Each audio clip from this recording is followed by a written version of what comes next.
Chapter 12. Frustrated Thief. The girls gasped and rushed outside to watch the plane carrying Mr. Drew and the Billingtons. It was circling the field.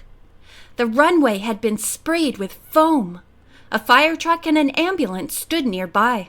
Soon the great jetliner began to descend. "But the landing wheels aren't down," murmured the woman who had followed the girls outdoors. With Nancy and George, she watched breathlessly. Upon landing, the plane might spin around.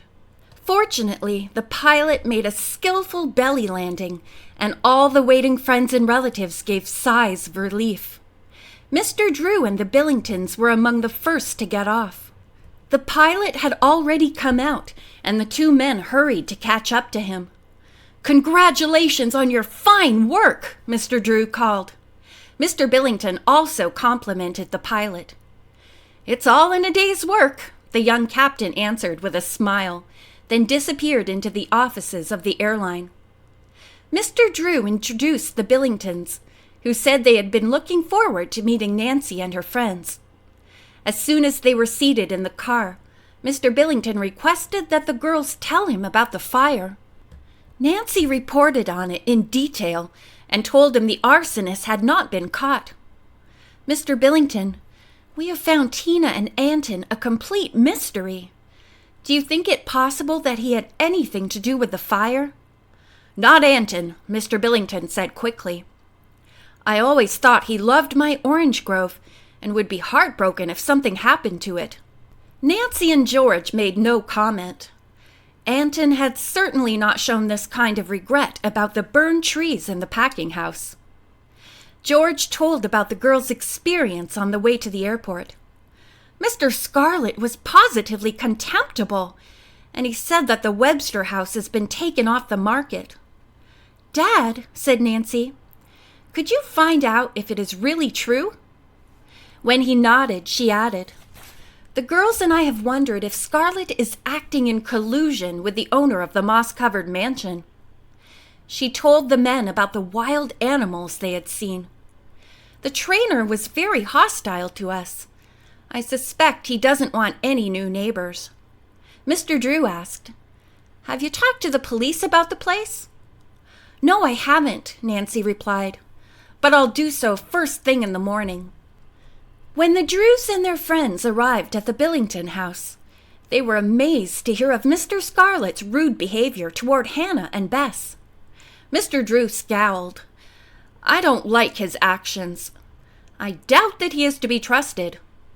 "You say he went into the grounds of the moss-covered mansion furtively?" "Yes," Nancy replied. "Suppose I call the police right now and ask if they can tell us anything about who lives there." She phoned at once, but was told she would have to wait until morning when the office with the local records was open. The next day, Nancy lost no time in getting the information. The old house had been purchased by a man named Fortin. He had been a trainer of wild animals for a circus. Fortin had received a permit to have the beasts there as long as they were properly caged. Nancy thanked the clerk and hung up. "I wonder if Fortin was that tall, heavy-set man with the whip," she said to Bess and George. Nancy was more convinced than ever that Fortin was in back of the move to keep the Drews from buying the Webster house. He might have found out she was an amateur detective and did not want her so close.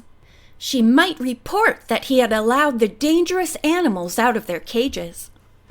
"I wish I could get inside that mansion," Nancy said. "I have a strong hunch there's something going on between Scarlett and Fortin, which has a direct bearing on the Webster property." Bess spoke up. "You'd better forget it, Nancy. We came down here to solve the mystery of the explosive oranges. Why don't we forget that place with the wild animals and go hunting for Hamlin orange groves, as George suggested?" "I'm ready to start," Nancy said. The girls set off in the Billingtons' car. Nancy drove up one road and down another. Many people had small groves, others large ones, but none had Hamlin oranges. Most were apparently Valencias. At last, the girls spotted a big grove of smooth-skinned Hamlins. Nancy turned into the long driveway and went to the packing house. She introduced herself and her friends to the foreman, saying they were from the north and were interested in solving the case of the explosive oranges. "My father is the attorney for Mr. Billington," she said. "I'm eager to find out which grove those particular oranges came from. Can you help me?" The foreman, who told them his name was Tom Seaver, smiled. He looked up at the darkening sky and said, "We'd better run into the packing house. I'll tell you what I know. Looks like a heavy shower coming any second." The girls hurried after him and went into the shelter. Pickers from the grove and a visitor who had just driven in began rushing inside too. By the time the rain came down hard, the place was so crowded that moving around was impossible. Suddenly, the lights went out. A few seconds later, Nancy felt a rough hand against her arm. She realized that someone was trying to cut the strap of her handbag. Quickly, she clutched the bag in one hand and with the other grabbed the man's wrist. Finding it, she pinched the flesh so hard that the purse snatcher cried out in pain. Instantly, she could feel him moving away. A few seconds later, the lights went on. Nancy craned her neck to look at all the people who had taken shelter in the packing house. It was hopeless to try identifying the suspect, but she saw the visitor dash to a car and drive off. Was he guilty? And had he followed her there? The rain had stopped and the men had begun to file outside. Nancy and her friends were the last to leave the building. After talking to Mr. Seaver for a few minutes about the mystery, she was convinced that there was nothing he could tell them which would cast any light on the case. All his oranges were sold to trustworthy buyers he knew well, and no fruit had been stolen. The young sleuth asked if he would give them directions to another Hamlin grove. He told her of one about a mile away, and the three girls headed for Owen's grove. It was a large grove, and there were many pickers at work. Nancy was directed to the office of the owner, Mr. Owen. It was in a small building that stood a short distance from the packing house. She went to the door and asked, "May I come in?" The owner rose, smiling, and said, "Yes, indeed. Won't you sit down?" Bess and George had stayed outside to look over the packing house. The young detective introduced herself. "My father is working on Mr. Billington's case. Since the explosive oranges that were brought into the base were Hamlin's, I wondered if you might possibly have a clue to help solve the mystery." Mr. Owen said he did. "The FBI were here, of course, and I told them a suspicion of mine. One of my workers never showed up here after the affair. He was a strange, uncommunicative person by the name of Max Ivinson. We tried to get in touch with him where he boarded, but were told that he had disappeared." "Did he take anything from here with him?" Nancy asked. Mr. Owen nodded. "Several sacks of oranges were missing. We think he took them. I've forgotten the number now, but it corresponded to the count which the NASA authorities had listed in their report about the delivery." Nancy was intrigued by this information. What did Max Ivinson look like? Mr. Owen opened a desk drawer and pulled out a photograph. "This is the man. I just came across it." Nancy tried not to show her surprise.